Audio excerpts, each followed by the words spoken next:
think we're always looking at those situations and making sure where we stand as an institution and try to avoid the missteps along the way.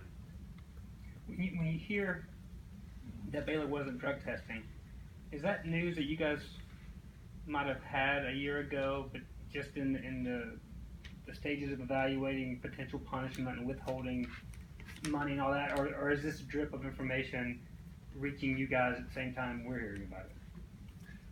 It came news to me, to be honest with you, Alan. I wasn't aware of it. We really didn't talk about it as a league. As a league, we talk about the Big 12 test, and we know that, the NCAA test, and of course we know about that, and then it was an institution. And honestly, I've been through discussions with athletic directors in various leagues about, what you're testing and what's your philosophy. We have to be our own, and, we have to do what's right for West Virginia University, what's our values. And, we have modified in the last couple of years our drug policy. We've made it more rehabilitative as opposed to punitive. There's still punitive associated with it. I don't think our student athlete body is any different than our student body. There's you're in college. There's those issues. But what we have to do is educate our student athletes to the issues of drug use and how it impairs from academically to athletically. Those issues, and obviously follow through with our structure that we have as a policy. And the most important thing is, if we have a policy, you have to follow your policy, and that's what we're going to do. We're going to follow that policy. But I can't worry about, well, we drug test this many times and they don't drug test this. What's best for West Virginia University, and working through that, and what's best for our student athletes. Shane, the role of an AD when it comes to legal problems for a student athlete, what should your role be? The school president, the coach? It's communication among all of us. From the issues that you're dealing with. Here recently, I leave the decisions up to the coach. Obviously, I'm in those communication with the coach, and if I don't feel he or she has done the right thing, obviously, then that's when we communicate and making sure that we're all on the same page. But first and foremost is, when you're dealing with these cases, nothing's cookie cutter. Each case is different. It's not just, well, they had this incident. You look at a number of things. They've been in trouble elsewhere. Are they doing well academically? Have they been in trouble?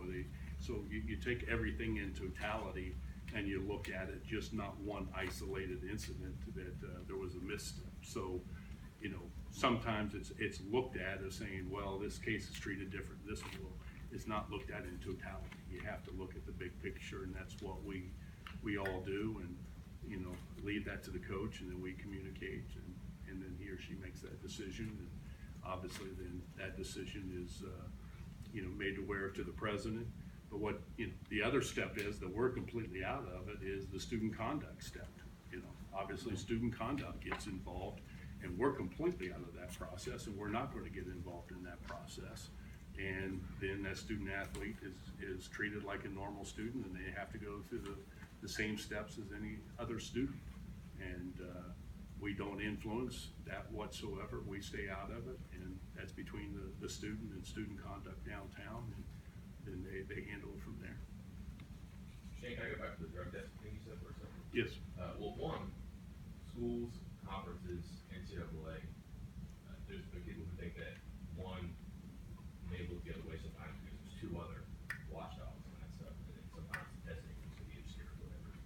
What impact do you think that has on our officer enforcement? And then the changes made, punitive, rehabilitative, and if you're allowed to say, what are you doing? We'll go back to the NCAAs. I mean, we don't know when they're coming. Obviously, we get it less than 24 hours. It's completely random. They ask for rosters. They do their selection on a random basis. The same thing with the Big 12 conference. There's been times that we've tested the next week or whatever. The NCAAs come in and no one shares the information. When did you test? And when there's not that communication. They just randomly pick, and the conference does it again, it's random, but I would say it's at least a couple time each semester. The NCAA's is, you know, basically the same thing. So you don't know the timing. We don't communicate and say, we just tested last week. You know, as a student athlete, you're randomly chosen as well. So, you know, it's like you could be chosen for an institutional based upon squad list, turn around and all of a sudden you're chosen the next week and the following week, you know, so that it is completely random from that. Our drug test policy is online. Yeah, our drug test policy is online. Right. You know, one thing we looked at when I got here and you know, my previous institution, I went through 18-month study, working through it and working with individuals who counsel student athletes and, you know, what's working and what's not, you know, not working. So we've treated it more as, you know, rehabilitative. They have an issue. So what can we do to help that student athlete? So we went from just a straight 3-strike penalty, you're out, to, you know, here are requirements that you have to go to.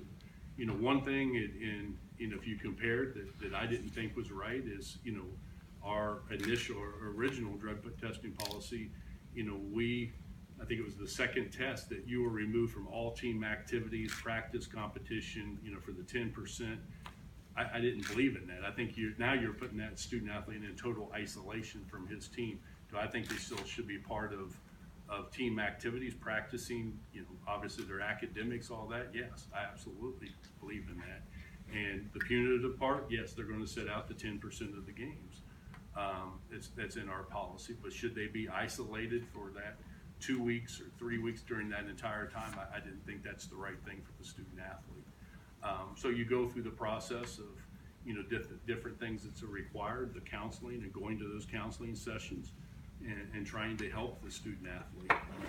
A lot of these cases just didn't start their freshman year in college. It's been ongoing, and how can we be part of the solution as opposed to part of the problem? So, you know, that's where we started making some adjustments in trying to help in that regard. Can you see, because the NFL, for example, is wrestling with the situation with players now wanting to legalize